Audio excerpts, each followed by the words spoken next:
ngenda kusoma ennyiriri ebyo mirembe ekyokubiri.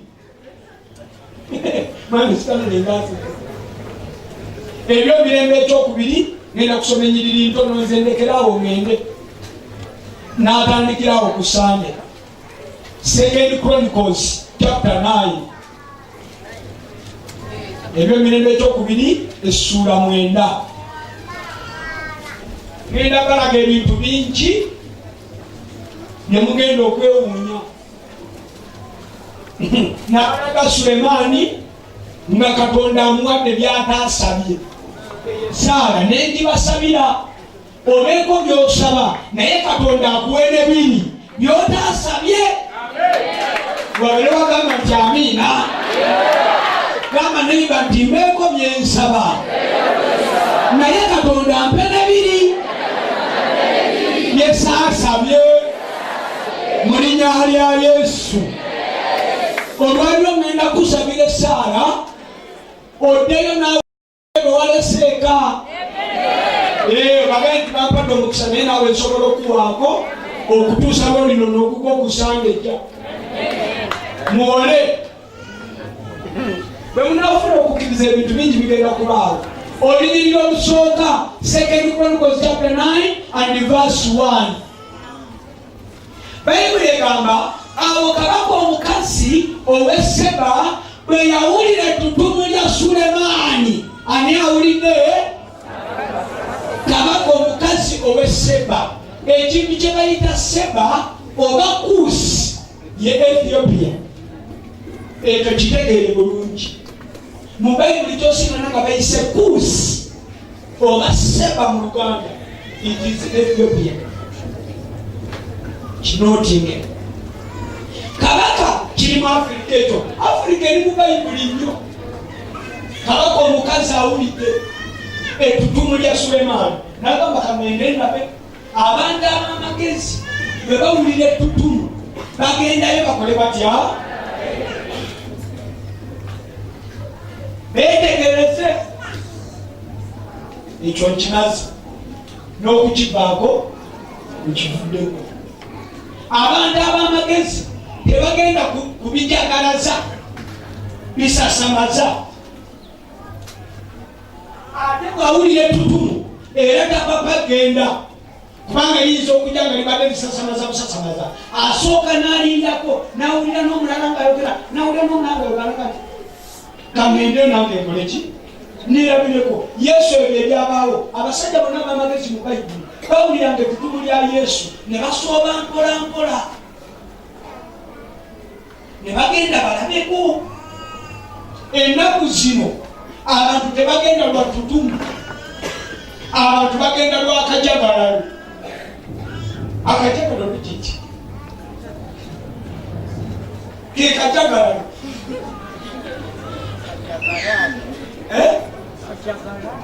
akajagalalo olwolutolo olwese kajagalalo olwesungukale. Muntegedde bulungi yensonga lwaki nti abantu abamu bambalirayo n'ebintu bye batategedde kubanga tekasoose okuwuliriza yakyamuse yapapye. Toteekwa kupapa ojja kwa mubafere kubanga omuntu gw'osoose okuwulirako lumu lwaki ogenda bamwogeddeko lumu. Abamwogeddeko tomanyi oba batuufu oba ba agenti babatumye. Tobapa linda ettutumu lyo y'omuntu ogende ng'oliwulireko n'awalala. Nze nasanyuka nnyo omukazi gayja nasingana mu ofiisi n'agamba nkuwuliridde emyaka 8 nga sikulabangako.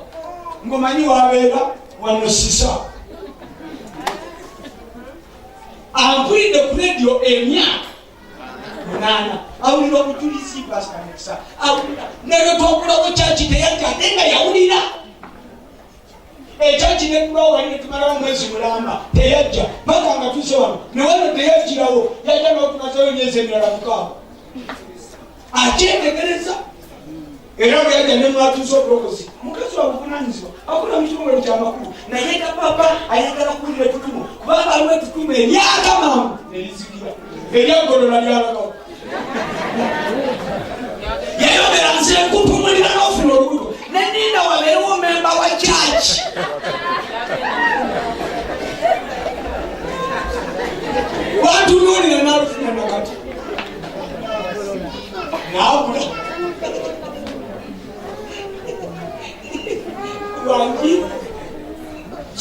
mwegendereze.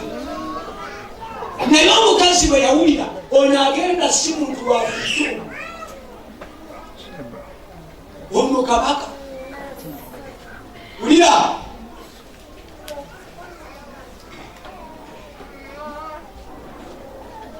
bwe yawulira ettutumu lya Sulemaani najja okukema Sulemaani n'ebibuusibwa ebizibu. Owulidde? Yerusaalemi ng'alina abaddu bangi nnyo n'eŋŋamira ezeetisse ebyakaloosa ne zaabu nyingi nnyo n'amayinja ag'omuwendo mangi.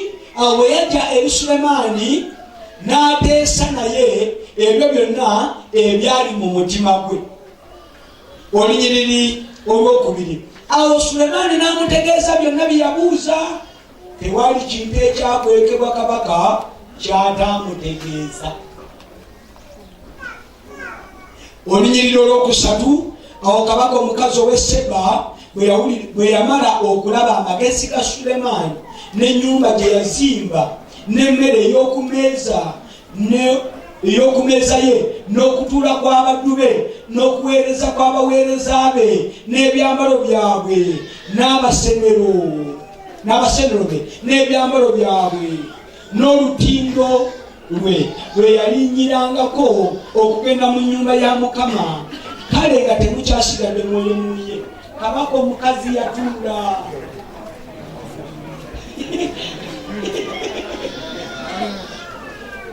Kizibu okwogera kabaka nti yaloba munsaasire bannange. Waliwo lwotambula kanjogere nze sijja kanneeyogereko bakabaka kambaveeko sikulwanga bannona. Nava wano abooluganda negenda paka Nigeria kati kambamulira amazima. Mu nsi yonna in the whole world ekanisa esingayo okubeera ennene nga yakizimbe ekitudde awamu ekiyingirwamu abantu abangi in the whole world eri Nigeria. Esumbibwa omusajja gwe bayita David Oyadepo Bishop. Mu nsi yonna yalina ekizimbe ekyagwa okuzimba nga kizimbe. Waliwo abalina abantu abangi naye nga tebalina kizimbe kyenkanaawo. I'm not talking about the membership, kubanga omuntu asinga bamemba abangi mu kanisa mu nsi yonna, Dr. Chang mukazi mu Korea alina bamemba 7,000. Si 7,000, 700 members in the church. Naye nga tebatula mu kizimbe mulundi gumu, batula mu services ez'enjawulo paka lwe baggwayo. Wangi nayo nayina ekizimbe, in fact kiri ku likodi, yayina ekizimbe kituuza abantu abangi ate ekitali mumpagi wakati. Temuli ono yagiraba namuleetera vidiyo ono. Temuli mpagi kubanga ate Nigeria waliwo omusajja omulala ayina shereta nga si kyaki etuuza abantu obukadde busatu. Bamwita Enoka Adejere Adeboye, ye spiritual father wa David Oyadepo.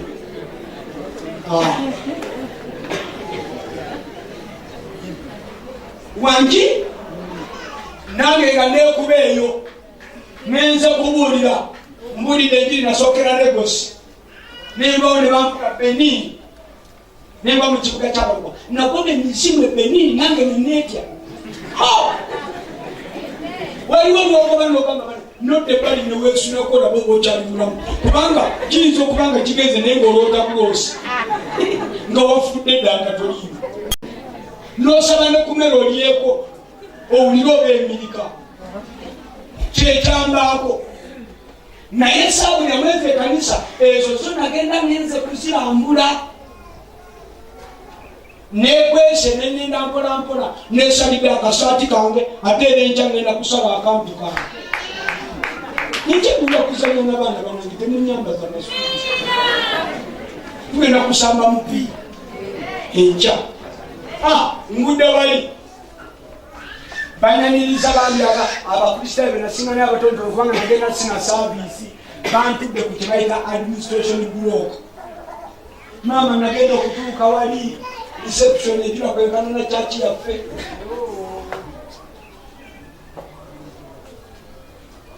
Natumula nange nendo ba.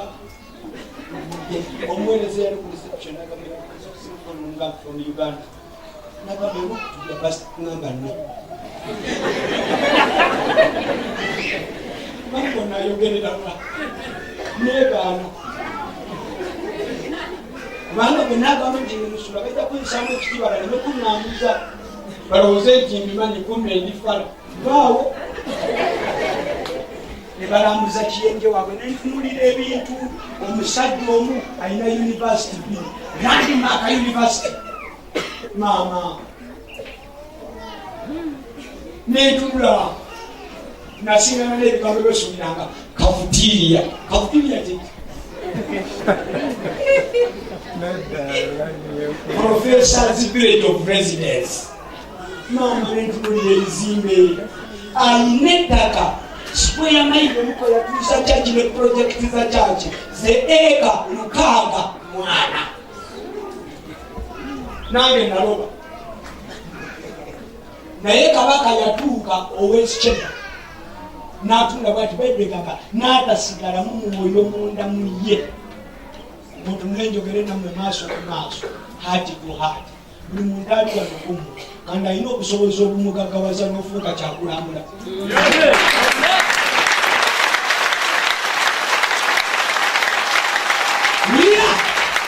Kyukira naye omugambe very soon ngenda kufuuka kyabulambuzi.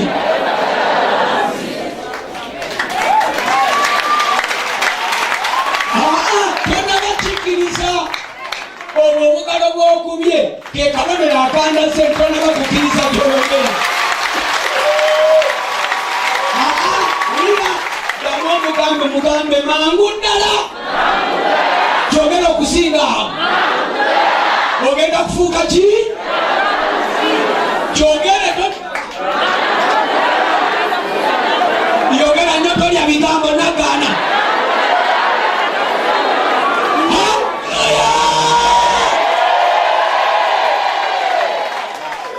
Message ya Isita.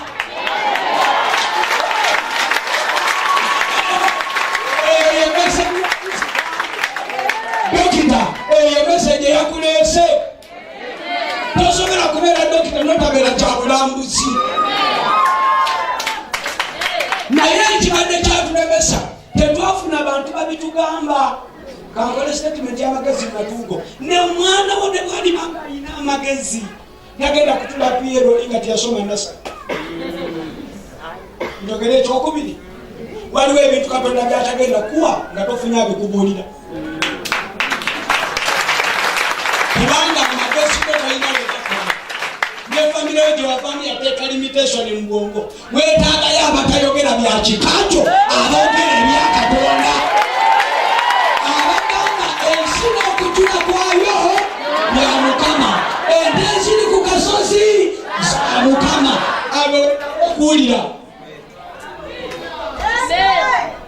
Ebyo ebikyusa okutegera kw'abantu abantu ne bakagawala bawulira buwulizi. Abaana babagamba mugambi munoonye nasoma akatabo What rich dad tells their children that the poor dad doesn't. Ani yali akasomye musine eyankwatako gamba bweti taata omugaga yagamba omwana we work to learn but don't work for money. Oba omwaka akukomekereza ng'ova mu kyalo kolya esiruwalizeeyo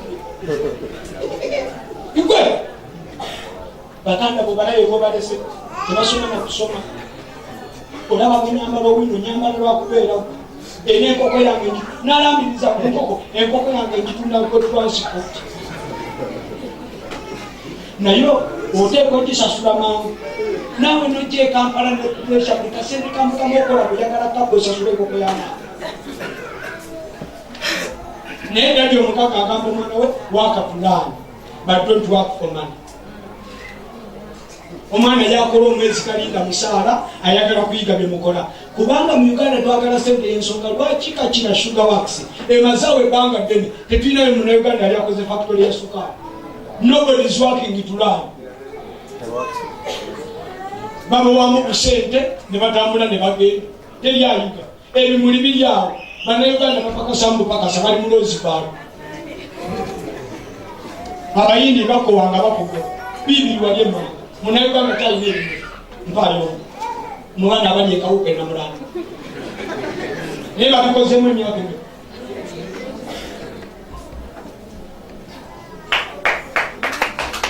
tebagendayo kukola kuyiga bagenda kufuna sente nasetutubakuwa kubikiri munene wetagayo omukozi w'amagezi ogamba omuyinda omugaitoka musaawa nkigiriza bino ebintu babiribabati how do you fertilize them ng'otambule naye gweyagala kuyiga buyizi naye gwagenda kunena 12 era okolera ku pressure kubanga mu Rosebank bw'otuuka ssaawa 12 osanga geti bagipera ate bakumanyi obeetagako 25 ekyo nkikuddeko kabaka n'atuuka wali n'ayasamirira omanye kimwasamiriza bayibuli egamba yatunulira abaddu engeri gye bamba omanye ekikutawanya mulina abantu abalina sente abatamanyi kwakola kubanga mentali naye nga sente azina mulimu n'abagagga abalwadde ng'alwala lwe bakulya mubi tamanyi byakulya ali empuuta n'agattamu ekigere n'okutu gw'embi yalowooza ndi kati olwali